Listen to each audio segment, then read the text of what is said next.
Right, it's time for Joy News Interactive, and Aisha has joined me. And one of the issues we're looking at this evening has to do with the 11-year-old boy who was burned, was doused and set on fire. Aisha? A very sad situation there. I'm just wondering what came into the mind of that man to actually do what he did to the young man. But you know how to join the conversations on facebook.com/joynews on TV, on Twitter it's at Joy News on TV, and on WhatsApp the number is on your screen. So an 11-year-old boy has become a school dropout, living with a badly scarred skin and sores after he was doused with petrol and set ablaze for allegedly spying on a woman in a bathroom. The boy has since denied engaging in that act. But as a concerned citizen, even if the boy was guilty, do you think he warranted such punishment? Actually, it's simple, but it's not that simple.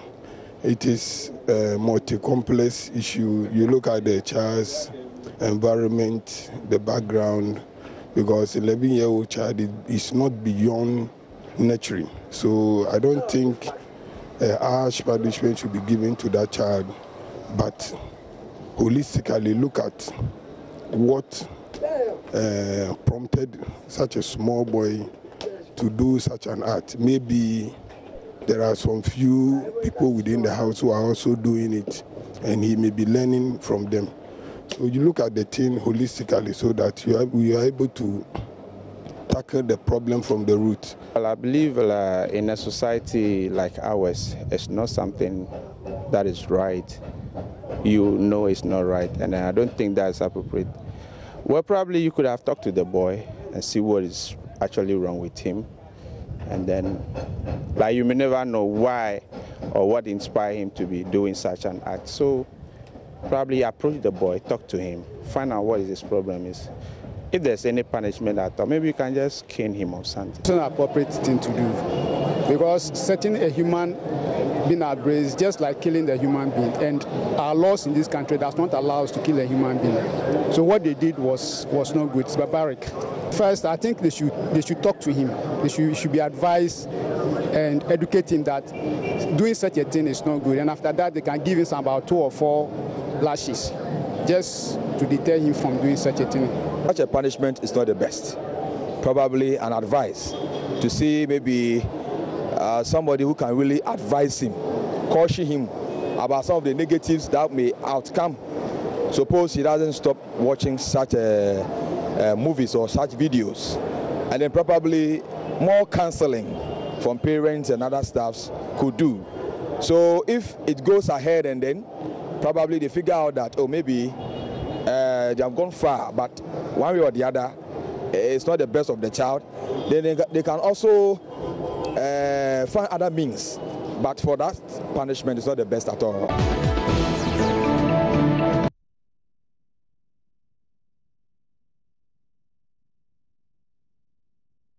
All right, so a lot of people have been talking, and even on WhatsApp, the number of comments coming in here. This one, he says, okay, so some of the comments are still talking about the Commission of Inquiry and all of that. So I'll move on to the next issue, and then we'll come back and pick up your messages. Okay, so Walanyo in Akwitia says, the man is very wicked than even Satan. Look at my sister. Satan even marvels how wicked these followers are. How can a human being created in God's own image do this? I'm really, really sad. Al-Hassan Wana in Wa says, it's unparliamentary to use unpleasant and unpalatable words on... Okay, so he's talking about issues that happened in Parliament yesterday. And Kobe from Kaswa says, that man who did that should be sentenced to prison. And it's coming from Kobe from Kaswa. A lot of your comments are on Facebook. Israel, let's check them out. Right, so Obed says that man shouldn't be left off the hook. Some people think they're so strong that they could do any stupid thing to the weak and go free. If this boy was my relative, I would have hunted down and finished this man by any means. By Jeremiah says, not at all. Whoever did this to this innocent child doesn't fear God. I can now believe that there is a breakdown of social values in our society. Justice must be served in this case. Robert Jr. says, if even he did that, it's never humane. He's put through such an ordeal. This is barbaric. I wonder how some people could be so cruel. Osei Prempa Ajiman says, some humans are very insensitive. Could that have been the best punishment for such a little boy? Sometimes when emotion is in excess, the power of reasoning becomes impotent. Couldn't those weak, wicked people have caned him? So sad. And Chemical Ali says that is how Ghana is gradually getting to with lawlessness. Thomas Cesare says, oh sorry, but don't do that again. Go school and study hard and get a better job. You go enjoy that thing past everybody. It's a bonus. I don't get that one. Josh says, does the woman have an inflammable genital organ? Okay. And a lot more of your comments on this. This one says he needs to pay dearly for his crime. And Elijah from Cape Coast says this punishment is too much. And this final one from you, Michael, he says this is very wrong. As a child, what at all does he know? Besides, what's the guarantee he actually did it? The best that could have been done was to give the child little strokes and advise not to do that again if it was so. This is wickedness. Now let's get to Kenya and see if we can learn some lessons. Kenya is looking forward to introduce a pocket-free uniform for its police service to reduce corruption. Should same be introduced in Ghana?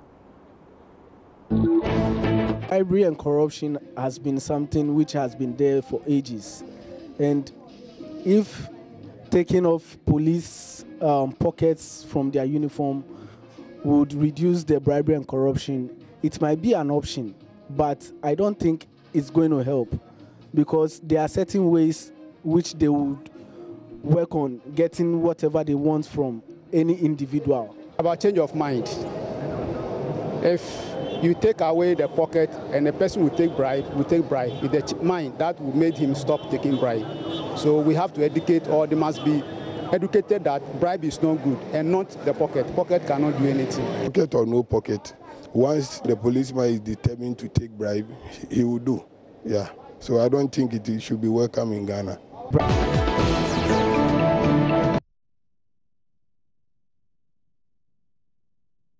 Let's check out some of your comments on Facebook. Yeah, Obuaje says, oh, Ghana police, they will put the bribe money in their socks or inside the police cap. The only solution is Ghanaian police should go policing naked. No, that's not possible. And Mami Chuma says there's this policewoman at Accra Central. She put the money she has taken from drivers inside her cap. Kojo Bafo says, why can't a man keep his handkerchief in his pocket anymore, especially in this hot blazing sun? This is not in any sense the solution. The real bribery is not what you witnessing on the streets alone. It's happening in our homes, campuses, offices, and in our minds, and into brackets mentality. Richard Ada Kabla says, yes, ASAP. In fact, Ghana police need body cameras in addition. Well, that's quite something. And so also says, don't forget that there are several ways of killing a cat. If you make the uniforms pocket free, they will resort to mobile money, which is much simpler. Douglas says, what of their socks, under their cap, and even their armpits? Masa, nothing can stop a determined mind, though. You will see them carrying handbags and wearing waist bags. Abubakar says, Ghana police be innovative. Them go do a momo or put for them socks inside. Let's check out more of your comments. Let me start from here. Paul Geraldo from Ho, he says, our laws are not being enforced properly. The police are at fault, and we are also at fault. Okay.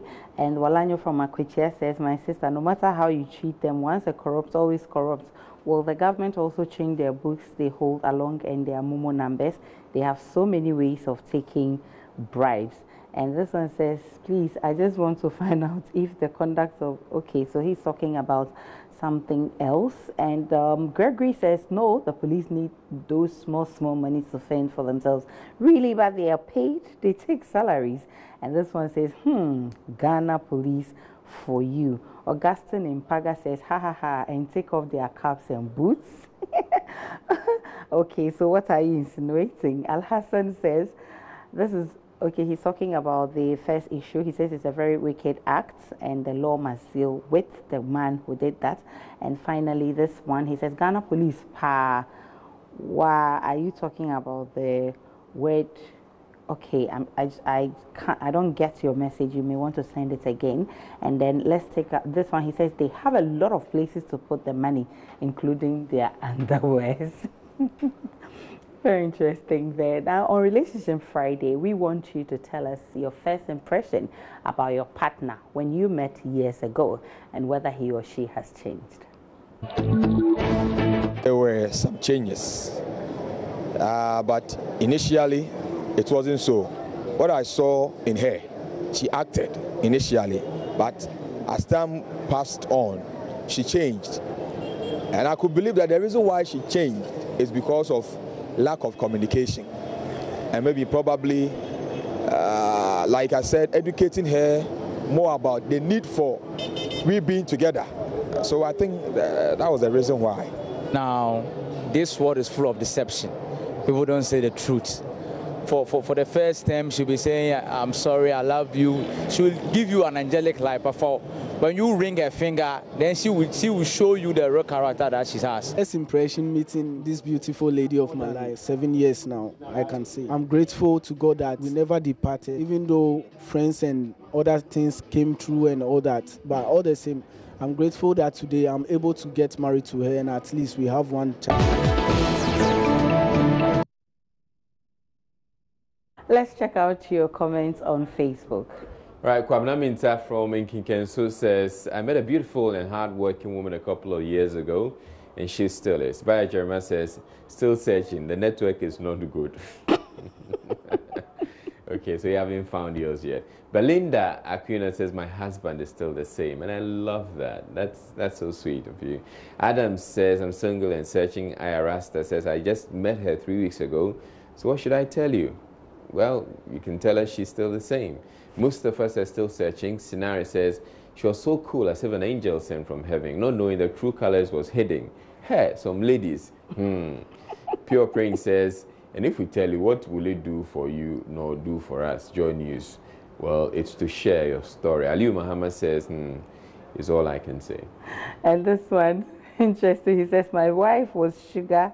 He was sugar me when we were dating, but peppering me now after we got married. That's how we end the interactive segments. My name is Aisha Ibrahim. Have a great one.